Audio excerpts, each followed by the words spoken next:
So what X-ray crystallography is, it's a technique for determining the structure of a material, specifically a crystal. You might think of a crystal as made up of millions of little bricks that are all the same size and shape. And what we're doing is hitting them with X-rays, and from the pattern that comes out, we can figure out not only what it's made of, but where all the atoms are and how they're connected. Crystallography is used to make chemistry real. It's used to describe molecules that chemists have made. What we actually get is a diffraction pattern when we hit the crystal with X-rays. This diffraction pattern can be analyzed by the software that comes with the instrument, and what we get out are, first of all, the elements in the compound, also how the atoms are bonded together to form molecules, and also how the molecules pack into this lattice. And from that, we can derive very accurate bond lengths, bond angles, and even absolute structures of how things are put together in biological substances. The most exciting thing about crystallography is seeing for the first time before anybody else in the world the shape of a molecule to see what a molecule truly is. The crystallographer really is the first person to ever know exactly what this thing looks like. As far as the highlights in the development of chemical crystallography over the history of our company, I think as well, development of two-dimensional detector technology. Always we've pioneered that.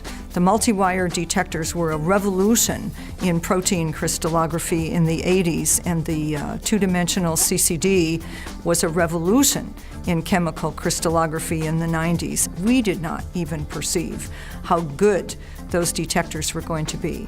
And now we're in the midst of another revolution with the CMOS on the two-dimensional detectors. And all of these are embedded together with really fantastic software. The software is what makes all this interesting hardware work, although it's sometimes buried deep in the systems and people may not perceive how critical the role of the software is. What's important if you're a customer is you first of all have to be able to solve your problems, and that means you have to collect extremely good data, but you also have to have an instrument that's very reliable.